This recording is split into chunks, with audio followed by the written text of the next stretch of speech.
Good morning and welcome to Going to Work with Gena, which is an infomercial for STEM students. I am Dr. Gena Henderson and it is Python Wednesday, yes. And you know, we always begin Python Wednesday by telling you which oil we're diffusing. And this morning, we are diffusing black pepper. Black pepper helps with fainting, loss of appetite, any kind of addiction you may have, like to coffee, which is one of the things that I'm trying to get away from. And it also may help with some vertigo and virus issues, but it's a very comforting and stimulating essential oil. Okay, so let's get into today's lesson.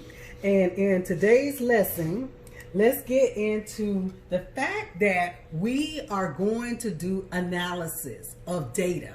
Okay, so what I have here is some data where I have some random numbers that have been generated by a number generator, and I have some problem report numbers here, and I have some dates that we have chosen to do these particular problem reports. And what we're going to do is we're going to try to all of the data that has been chosen, we're going to try to put it in chronological order by days and also by random number generated. And to do all of that, we're going to use Python scripting to do all of that. So Python scripting, when it comes to analyses, will help you look at data.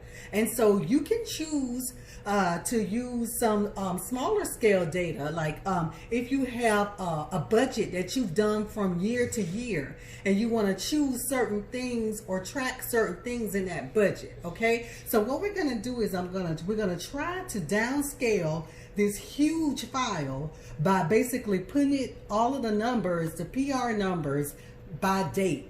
We're going to put them in chronological order using Python. Okay, doesn't that sound great? So next week we'll start scripting. Okay, we'll start going back to our Python programming code, and we will start trying to code it. Okay, so I want to thank you for going to work with Gena this morning. If there's any commercials that you've missed, please don't hesitate to go to YouTube, Going to Work with Gena. Have a great day. It is Python Wednesday, yes.